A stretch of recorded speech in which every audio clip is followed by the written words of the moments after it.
অভিলাষী প্ৰকল্পৰ আমাৰ সকলোৰে আদৰৰ মাননীয় মুখ্যমন্ত্ৰী ডক্টৰ হিমন্ত বিশ্ব শৰ্মা ডাঙৰীয়াক এতিয়া ভাষণ প্ৰদান কৰিবলৈ আমি অনুৰোধ জনাইছোঁ।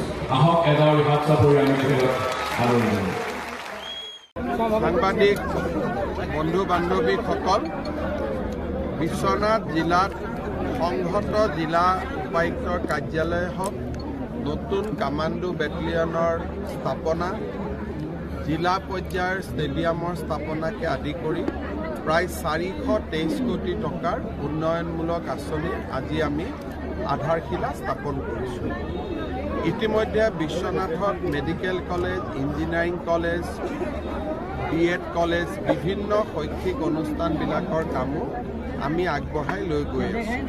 মই ভাবোঁ এই আটাইবোৰ আঁচনিৰ সমাপন হোৱাৰ লগে লগে বিশ্বনাথ জিলাখন অসমৰ ভিতৰতে এখন বিকশিত জিলা হিচাপে পৰিগণিত হ'ব। বিশ্বনাথৰ ৰাইজক আজিৰ এই স্মৰণীয় দিনটোত মই পুনৰ এবাৰ অভিনন্দন জনাইছোঁ।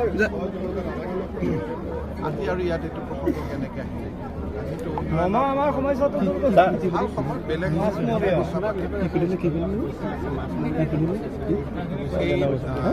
ফৰেষ্ট ডিপাৰ্টমেণ্টৰ লগত এই বিষয়টো মই আলোচনা কৰি আছোঁ, কেনেকৈ স্থানীয় অনুসূচিত জাতিৰ লোকখিনিক আমি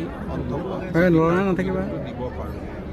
কাজিৰঙাক লৈ আইন আদালতৰ বহুত ৰায় থাকে, তাৰ মাজতে এই কামবোৰ কৰিব লাগিব, গতিকে মই চেষ্টা কৰিমগঞ্জত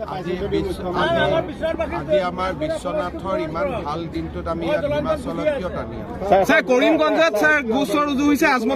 আমি যিখিনি আপোনালোকে জানিবলগীয়াটো মই কৈয়ে দিলোঁ, হয় না?